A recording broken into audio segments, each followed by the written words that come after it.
तो आपके सामने अभी एक चार्ट ओपन है और इसमें आप देखोगे ये जो कैंडल है एक बहुत ही स्ट्रॉन्ग बुलिश कैंडल है।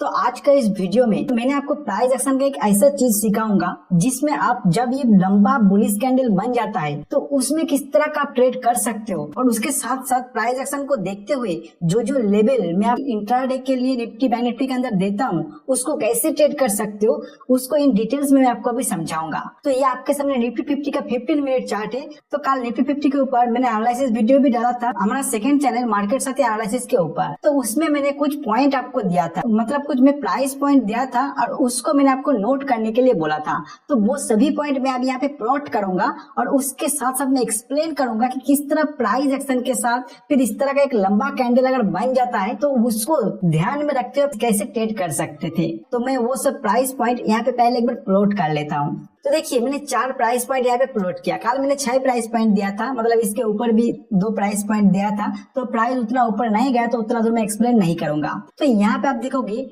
19,680 ये प्राइस पॉइंट था, फिर 19,715, फिर हो गया 19,763, फिर हो गया 19,800। तो ये 4 प्राइस पॉइंट यहाँ पे आ चुका है। देखिए हमारा क्लियर डिस्कशन था कि मार्केट अगर बहुत ज्यादा गैप डाउन ओपन हो रहा है तो हमें कुछ नहीं करना है, हमें प्राइस एक्शन को थोड़ा होने देना है। उसके बाद हमें प्राइस एक्शन से देखना है कि बायर और सेलर में कौन ज्यादा प्राइस के ऊपर कंट्रोल में आ रहा है, हम उसी डायरेक्शन में ट्रेड करेंगे। तो देखिए आज गैप डाउन ओपन होता है और बहुत ही लंबा गैप डाउन ओपन होता है और फर्स्ट 15 मिनट कैंडल आप देखोगे एक स्ट्रॉन्ग बुलिश कैंडल बना दिया। लेकिन सबसे इंपॉर्टेंट चीज ये है कि इसका क्लोज कहाँ हुआ। आप देखिए हमारा जो लेवल था उस लेवल के नीचे ओपन हुआ, लेकिन 1 2 लेवल को क्रॉस करके ये क्लोज किया। सेकेंड चीज आप देखिएगा इस जगह पे एक फाइट एरिया था और यहाँ से बायर प्राइस को कंट्रोल करके गैप अप ओपन किया था, तो उसका हाई के ऊपर जाके क्लोज किया। इससे पता चल रहा है सेलर कंट्रोल करके प्राइस को गैप डाउन ओपन तो किया, लेकिन शुरुआत से ही जैसे ही गैप डाउन ओपन है वहीं से जो बायर है वो प्राइस को कंट्रोल करने की बहुत ज्यादा ट्राई कर रहा है और उसको कंट्रोल करने में काफी हद तक सक्षम भी रहा है। वो हमें जो फर्स्ट 15 मिनट का कैंडल उससे दिखाई दे रहा है। तो इतना दिखने के बाद हमें तुरंत यहाँ पे बाय नहीं करना है, क्योंकि देखिए भले ही ये कंट्रोल हमें दिखाई दे रहा है 15 मिनट में, अभी भी जो सेलर है वो इस जगह से कंट्रोल करके लेके आ रहा है। तो अभी आप इस तरह का ये प्राइस खींच दोगे तो इतना लंबा कैंडल आपके सामने है और यहाँ पे इसका क्लोज है, मतलब एक इंडिसीजन टाइप का ये कैंडल बना हुआ है अभी आपके सामने। तो यहाँ पे ट्रेड नहीं करना है। आपको प्राइस एक्शन से लग रहा है कि बायर कंट्रोल में आ सकता है और उनका प्राइस एक्शन हमें दिखाई भी दे रहा है, लेकिन फिर भी हमें यहाँ पे एंट्री नहीं करना है, क्योंकि ऊपर का प्राइस एक्शन को भी हमें देखना होता है। तो उससे हमें पता चल रहा है यहाँ पे एंट्री नहीं करना चाहिए इस बार। तो उसके बाद देखिएगा सेलर फिर से इस जगह पे एक्टिव होता है, थोड़ा प्राइस को अपना कंट्रोल में करने की कोशिश करता है। तो यहाँ से जब प्राइस नीचे जा रहा था तो मैं प्राइस एक्शन को देख रहा था। तो आप कहोगे आप इस जगह पे सेल क्यों नहीं किया? देखिए यहाँ पे सेल नहीं करना चाहिए था, क्योंकि इतना ज्यादा कंट्रोल के बाद अगर इतना छोटा छोटा कैंडल बना के नीचे आ भी रहा है तो वो उतना स्ट्रॉन्ग सिग्नल सेल साइड के लिए नहीं देता है। तो उसके बाद आप देखोगे प्राइस धीरे धीरे यहाँ तक आ गया और जिस जगह पे हमारा सपोर्ट एरिया था 19,680 उसी के आसपास आके फिर से प्राइस में बायर एक्टिव होता है, थोड़ा ऊपर जाने की कोशिश करता है। फिर अब देखोगे यहाँ पे कुछ एक पैटर्न बनाया, ये नीचे आया तो ये लो बनाया, फिर ये ऊपर गया तो एक हाई क्रिएट किया, फिर नीचे आया तो एक लो बनाया। लेकिन ये जो लो है ये हायर लो बनाते हुए जा रहा है, मतलब यहाँ पे लो बनाया फिर ये हायर लो बनाया और यहाँ पे जो हाई बनाया उसके बाद इस कैंडल ने कंप्लीटली इसको रिजेक्ट करके इसके ऊपर क्लोज कर गया। तो कुछ इस तरह का पैटर्न हमें दिखाई दे रहा है, ये आया ऊपर गया, ये आया ऊपर गया और इसको ये ब्रेक किया। और एक चीज अब यहाँ पे देखिएगा कि जो यहाँ पे लंबा कैंडल बनाया उसका 50% इस जगह पे हो रहा है। तो उससे अब एक ट्रेंड लाइन खींचिएगा, तो उस ट्रेंड लाइन से आप देख सकते हो, यहाँ पे ट्रेंड लाइन खींचेगा तो देख सकते हो उसी के बीचों बीच ये पैटर्न क्रिएट हो रहा है। मतलब यहाँ पे जो बायर है इस 50% को कंप्लीट अपने कंट्रोल करने के लिए यहाँ पे बहुत ज्यादा एफर्ट लगा के प्राइस एक्शन को अपने कंट्रोल में कर लिया। लेकिन क्योंकि इसका थोड़ा ही ऊपर हमारा और एक प्राइस पॉइंट है कल जो मैंने आपको बताया निफ्टी 50 एनालिसिस में 19,715, तो हमें यहाँ पे ट्रेड नहीं करना चाहिए, क्योंकि देखिए यहाँ पे अगर ट्रेड करोगे तो यहाँ पे प्राइस एक्शन को रुकने का चांस है। भले ही ये बहुत स्ट्रॉन्ग नीचे नहीं आएगा लेकिन फिर भी यहाँ पे थोड़ा रुक सकता है, इसीलिए हमें ट्रेड नहीं करना चाहिए। तो क्या है नेक्स्ट कैंडल को हमें देखना था, तो नेक्स्ट कैंडल इसके ऊपर जाके क्लोज किया। तो अभी हम एक परफेक्ट 15 मिनट जो कैंडल टाइम फ्रेम है इसे एक ट्रेडिंग सिग्नल मिल रहा है अपर साइड के लिए, मतलब हम सी में बैठ सकते हैं। तो अभी हमें क्या करना है, जैसे मैंने आपको हर वीडियो में बताता हूँ कि 15 मिनट में अगर आपको सिग्नल मिल रहा है तो उससे कंफर्मेशन के लिए आप 30 मिनट में एक बार चला जाइए, क्योंकि देखिए आप छोटे टाइम फ्रेम में यहाँ पे एनालिसिस कर रहे हो, उससे आपको अगर ट्रेडिंग सिग्नल मिल रहा है तो आप बड़े टाइम फ्रेम में जाके एक बार उसको कंफर्मेशन ले लोगे तो इसका जो चांस है ऊपर जाने का ये बहुत ज्यादा इंक्रीज हो जाएगा। ये जो कैंडल यहाँ पे क्लोज हुआ, इस टाइम जो टाइम हो रहा था वो 12:45 तो 30 मिनट चार्ट में मैं कन्वर्ट करके आपको दिखाता हूँ तब किस तरह का प्राइस एक्शन चल रहा था। तो ये देखिएगा, ये कैंडल यहाँ पे ये कैंडल क्लोज हुआ था तब इस जगह पे 30 मिनट का। तो यहाँ पे प्राइस एक्शन उसी तरह होता है, ये ऊपर गया, फिर ये नीचे आया, फिर ऊपर गया, और यहाँ पे जो फाइट एरिया था इसके ऊपर जाके क्लोज किया और हमारा जो प्राइस पॉइंट था उसके ऊपर जाके क्लोज किया। तो 30 मिनट के हिसाब से भी प्राइस इस जगह से ऊपर जाने का चांस दिखाई दे रहा है। तो हमें 15 मिनट में कंफर्मेशन मिला, 30 मिनट में कंफर्मेशन मिला, प्राइस एक्शन से कंफर्मेशन मिला, और हमारा जो सपोर्ट रेजिस्टेंस का प्राइस पॉइंट था उससे भी कंफर्मेशन मिल रहा है। तो अभी हमें क्या करना है, इसको 5 मिनट में कन्वर्ट करना है ट्रेड इनिशिएट करने के लिए और ट्रेड को मैनेज करने के लिए। तो मैं 5 मिनट में चला जाता हूँ और वहां पे आपको दिखाता हूँ कि किस तरह आप इसमें ट्रेड को मैनेज कर सकते थे। तो देखिए 5 मिनट का है, तो इस कैंडल ने हमारा सिग्नल दिया, तो ये कैंडल जैसे ही ओपन हुआ हमारा यहाँ पे बाय एंट्री हो गया, मतलब आपका बाय एंट्री हो गया इस जगह पे। देखिए कौन सा स्ट्राइक प्राइस यहाँ पे बाय करना चाहिए, मतलब कौन सा सी बाय करना चाहिए, उसके बारे में ऑप्शन लर्निंग सीरीज जो मैंने चालू किया है वहां पे मैं आपको बहुत ही डिटेल्स में सिखाऊंगा। अभी यहाँ पे एक्सप्लेन करने जाऊंगा तो बहुत लंबा हो जाएगा, लेकिन आपको यहाँ पे सी बाय करना चाहिए था अगर आप ऑप्शन बाय कर रहे हैं तो। देखिए यहाँ पे हमारा बाय सिग्नल जनरेट हुआ और जो स्टॉप लॉस होगा वो इस फाइट एरिया, जैसे यहाँ पे थोड़ा फाइट करने के बाद ऊपर गया तो इस फाइट एरिया के थोड़ा नीचे एसएल रखोगे। तो जैसे ही ये प्राइस आपके डायरेक्शन में भागना शुरू करेगा तो आप क्या करोगे, आप अपना जो आगे का टारगेट है, जैसे ये आगे का टारगेट हमारा जो प्राइस पॉइंट से निकल के आ रहा था 19,763 के आसपास, तो यहाँ तक का टारगेट के लिए हमें एक्सपेक्ट करना है, लेकिन उसके साथ साथ ही हमें ट्रेड को मैनेज करना है। हो सकता है कि यहाँ पे ना जाए, उसके पहले ये घूम जाए, तो उसके लिए हमें ट्रेड को मैनेज करना है। उसके लिए क्या करना है, प्राइस एक्शन को देखना है और साथ ही साथ जो एसएल हमने यहाँ पे रखा है उसको ट्रेल करते हुए जाना है। तो अगर आप हमारे रेगुलर वीडियो देखते हो, चाहे वो डेली एनालिसिस हो या फिर इस मेन चैनल में जो वीडियो मैं आपको डालता हूँ, तो आपको पता होगा कि किस तरह मैं ट्रेलिंग स्टॉप लॉस को यूज करता हूँ। फिर भी मैं यहाँ पे आपको एक्सप्लेन करने की कोशिश करूंगा। देखिए जैसे ये हमारा डायरेक्शन में एक लंबा कैंडल बना दिया, तो जो हमारा एसएल यहाँ पे पड़ा हुआ है उसको हमें ट्रेल करना है। उसको ट्रेल करके जो लंबा कैंडल है उसका थोड़ा नीचे रख देना है। फिर जब नेक्स्ट कैंडल बना तो हमें क्या करना है, आपको पता होगा कि जो रिसेंट कैंडल है उसका लो को देखना है और उसका प्रीवियस कैंडल का लो को देखना है। इसमें से जो भी लो नीचे है उसी लो का नीचे आपको एसएल रखना है। तो इसमें से इसी कैंडल का लो नीचे है तो यहाँ पे हमारा एसएल रह जाएगा। फिर ये कैंडल जब बना तो इसका लो और इसका लो को देखना है, तो इसमें से इसका लो नीचे है तो यहाँ पे रह जाएगा। फिर ये कैंडल जब बना तो इसका लो नीचे है तो यहाँ पे रह जाएगा।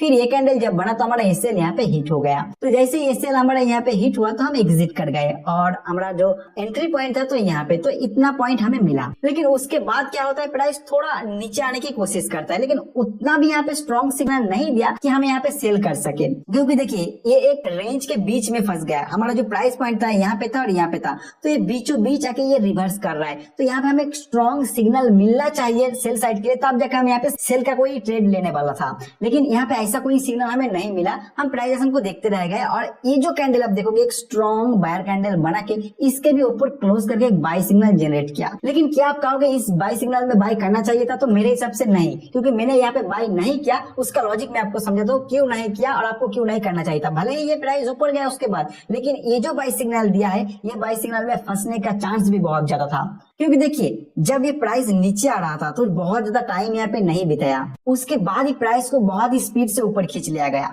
और जहां पे ये बाय सिग्नल जनरेट कर रहा है उसके ऊपर एक स्ट्रॉन्ग रेजिस्टेंस एरिया है प्राइस एक्शन के हिसाब से, क्योंकि कल प्राइस एक्शन के हिसाब से हमने ये जो प्राइस पॉइंट निकल के रखा है सपोर्ट रेजिस्टेंस के लिए वो यहाँ पे आ रहा है। और एक चीज आपको देखिएगा कि प्राइस यहाँ से ऊपर जा रहा है, मतलब यहाँ पे जो पैटर्न क्रिएट किया वो बायर के द्वारा क्रिएट किया गया, मतलब बायर ही प्राइस को इस जगह से कंट्रोल करके ऊपर ले जा रहा है। तो जैसे वो यहाँ पे कंट्रोल करना शुरू किया तो इस जगह पे इस जगह पे इस जगह पे कुछ कुछ पोजीशन अपना क्रिएट किया। और ये जो लंबा कैंडल यहाँ पे बना हुआ है इसमें भी बहुत ज्यादा क्वांटिटी में पोजीशन क्रिएट किया गया, तभी जाके इतना जो गैप डाउन ओपन है उसको कंट्रोल करके इतना ऊपर लेके गया। तो यहाँ पे पोजीशन बनाया, यहाँ पे पोजीशन बनाया, यहाँ पे पोजीशन बनाया, फिर प्राइस को ऊपर ले जा रहा है। तो उन लोगों को अभी इस जगह पे प्रॉफिट दिखाई दे रहा है। तो ऐसे जब इतना स्ट्रॉन्ग कैंडल बन के एक सिग्नल दे रहा है तो इसमें बहुत ज्यादा चांस था कि ये लोग अपना प्रॉफिट बुक करने के लिए यहाँ पे पोजीशन को काट करेगा, काट करने के लिए सेल ऑर्डर लाएगा। तो हमें रिस्क नहीं लेना है, हमें यहाँ पे वेट करना है। तो अब देखिएगा उसके बाद प्राइस ऊपर नहीं गया, थोड़ा ये यहाँ पे टाइम बिताया, ऊपर जाके ये क्लोज किया। तो आपको इस जगह पे पता लग जाना चाहिए कि बायर का कंट्रोल अभी भी यहाँ पे बना हुआ है, क्योंकि इस जगह पे फाइट करने के बाद भी प्राइस को नीचे जाने नहीं दिया। तो इसका दो मतलब हो सकता है, एक तो ये लोग जो यहाँ पे पोजीशन बना है बायर, वो इतना यहाँ पे सेल करने में इंटरेस्ट नहीं है, थोड़ा बहुत सेल किए होंगे लेकिन उतना इंटरेस्ट नहीं है कि यहाँ पे सब कैंडिडेट सेल करके प्राइस को नीचे गिराया जाए, उनको लग रहा है और भी ऊपर जा सकते। सेकेंड चीज, यहाँ पे जो नया बायर है वो जो एग्जिस्टिंग बायर यहाँ पे सेल कर रहा है उससे भी ज्यादा यहाँ पे पावरफुल है, मतलब ये ज्यादा सेल कर रहा है तो वो ज्यादा कैंडिडेट बाय करके इसको होल्ड कर पा रहा है, और होल्ड करने के बाद ये ऊपर जाके क्लोज किया। तो ये दोनों में से कोई लॉजिक यहाँ पे काम कर रहा है हमें मतलब नहीं है, लेकिन प्राइस एक्शन से हमें पता चल रहा है कि बायर यहाँ से प्राइस को ऊपर और भी ले जा सकता है। तो देखिए जैसे ये क्लोज हुआ तो हमें और एक बाय सिग्नल जनरेट कर रहा है, लेकिन आप कहोगे इसकी ऊपर तो एक रेजिस्टेंस एरिया, तो आप यहाँ पे क्यों बाय किए हो? देखिए ये एक रेजिस्टेंस एरिया है, लेकिन ये जो प्राइस पॉइंट निकल के आ रहा है 19,660, ये कोई फिक्स टारगेट नहीं है। ये एरिया में आपको आके एक रेजिस्टेंस मिल सकता है, इसीलिए मैंने आपको दिया है। अगर मैं एक एरिया बता दूंगा तो आपको याद नहीं रहेगा, इसीलिए मैं प्राइस पॉइंट बता दिया, इसका थोड़ा बहुत आगे पीछे आप इसको कर सकते हो। तो उसी के आसपास ये क्लोज किया, और सबसे अच्छा पॉइंट है इस जगह पे किस तरह फाइट कर रहे हैं उसको देखिए। यहाँ पे फाइट करने के बाद नजदीक आके एक क्लोजिंग प्राइस दिया जहां पे हमें सिग्नल मिल रहा है। तो यहाँ पे फिर से सिग्नल हमें मिल चुका है बाय करने के लिए, और ये 5 मिनट का चार्ट है, हम 5 मिनट में अभी इसको एनालिसिस कर रहे हैं। तो इसको अभी कंफर्मेशन के लिए आपको 15 मिनट में चला जाना है। तो 15 मिनट में आप जाके देखोगे इस टाइम, तो वहां पे भी इस सिग्नल का कंफर्मेशन मिल रहा था। तो इस जगह पे भी आके आपको CE को बाय करना चाहिए था। तो जैसे ही CE यहाँ पे बाय हो गया तो आपका स्टॉप लॉस कहाँ पे होगा? देखिए ये एक ट्रेंड लाइन में इस जगह से खींच देता हूँ, इसको ब्रेकआउट किया तो इस ट्रेंड लाइन के थोड़ा नीचे आप SL रखोगे। तो जैसे ये लंबा कैंडल आपके डायरेक्शन में बन गया तो आप अपना SL को भी ट्रेल करना शुरू कर दोगे। तो SL इसका नीचे आ जाएगा। फिर ये कैंडल जब बन गया तो इसका लो और इसका लो, ये दोनों कैंडल का लो में से ये लो नीचे तो यहीं पे रह जाएगा। फिर ये कैंडल जब बना तो इसका लो यहाँ पे आ जाएगा। फिर ये कैंडल जब बना तो इसका लो और इसका लो तो यहाँ पे SL आ जाएगा।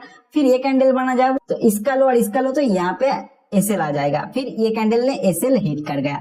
लेकिन कल वाला एनालिसिस में आपको क्लियरली बताया था कि 19,800 आपका मेन पॉइंट है, ये बहुत ही स्ट्रॉन्ग सपोर्ट और रेजिस्टेंस की तरह काम करेगा। अगर कल वाला वीडियो आपने देखे होंगे तो आपको याद होगा, अगर प्राइस ऊपर से आ रहा है तो एक स्ट्रॉन्ग सपोर्ट की तरह काम करेगा, और अगर नीचे से आ रहा है तो एक स्ट्रॉन्ग रेजिस्टेंस की तरह काम करेगा। तो क्योंकि यहाँ पे आपको 19,800 दिखाई दे रहा है, तो जैसे जैसे प्राइस ऊपर आके इसको टच किया यहीं पे आपका एग्जिट हो जाता, ये ट्रेलिंग स्टॉप लॉस का जरूरत नहीं पड़ती। लेकिन फिर भी अगर आप ट्रेलिंग स्टॉप लॉस का यूज भी करते इस जगह पे तो आपका SL इस जगह पे हिट होता और आप यहाँ पे एग्जिट कर जाते। तो यहाँ से आपको इतना पॉइंट मिल गया, और इस जगह से जो ट्रेड आपको मिला था वो यहाँ से इतना पॉइंट आपको मिल गया। तो देखिए इसी तरह आपको जो मैं पॉइंट आपको बताता हूँ उसको देख के ट्रेड करना होता है, और किस तरह का प्राइस एक्शन हो रहा है उसके साथ कंबाइन करके आपको इस ट्रेड को मैनेज करना होता है। और आज का मेन पॉइंट जो था कि एक लंबा कैंडल बनने के बाद किस तरह ट्रेड करना होता है उसको मैंने आपको समझाया। देखिए लंबा कैंडल का मतलब क्या है? लंबा कैंडल का मतलब उस कैंडल में जिस भी साइड ये लंबा कैंडल बन रहा है, ये बुलिश कैंडल, अगर ये बेयरिश भी होता तो उसमें सेलर का कंट्रोल ज्यादा होता और इसमें बायर का कंट्रोल ज्यादा है। उसमें हमेशा आप एक 50% से एक लाइन खींच रहे हैं जब भी इस तरह का कैंडल बनेगा। फिर उस 50% के आसपास आके किस तरह का प्राइस बिहेव कर रहा है उसको स्टडी करने की कोशिश कीजिएगा। अगर वहां पे बायर ज्यादा एक्टिव हो रहा है, मतलब आपको लग रहा है कि प्राइस एक्शन से बायर इसमें कंट्रोल में आ रहा है, जैसे यहाँ पे आपको दिखाई दे रहा है कि बायर इस जगह पे कंट्रोल में आ रहा है, तो उस जगह पे जो बाय सिग्नल जनरेट होगा वो बहुत ही स्ट्रॉन्ग बाय सिग्नल जनरेट होगा। अगर ये डाउन साइड के लिए होता तो लंबा कैंडल इस तरह का बनता और ये रेड होता। तो जैसे ये नीचे गया तो 50% यहाँ पे आपको दिखाई देगा। अगर नीचे जाना होगा यहाँ पे जो प्राइस एक्शन होगा इससे ही आपको पता चल जाएगा कि सेलर ज्यादा कंट्रोल में आ रहा है, और यहाँ पे जो सिग्नल मिलेगा आपको स्ट्रॉन्ग सेलिंग सिग्नल मिलेगा। तो याद रखना ये लंबा कैंडल बन जाएगा तो आपको 50% से एक ट्रेंड लाइन खींच लेना और वहां पे प्राइस एक्शन को देख के ट्रेड करना है। आशा करता हूँ ये वीडियो आपको अच्छा लगा है, और इसी तरह प्राइस एक्शन के ऊपर और भी वीडियो आप चाहते हो तो प्लीज कमेंट सेक्शन में बताना। और अगर आप हमारा मार्केट साथी एनालिसिस चैनल अगर सब्सक्राइब नहीं किए हो तो जरूर सब्सक्राइब कर लेना, क्योंकि वहाँ पे हम डेली मार्केट अपडेट डालते रहते हैं। इस वीडियो में फिलहाल इतना ही, मिलते हैं नेक्स्ट वीडियो में नए कोई कंसेप्ट के साथ।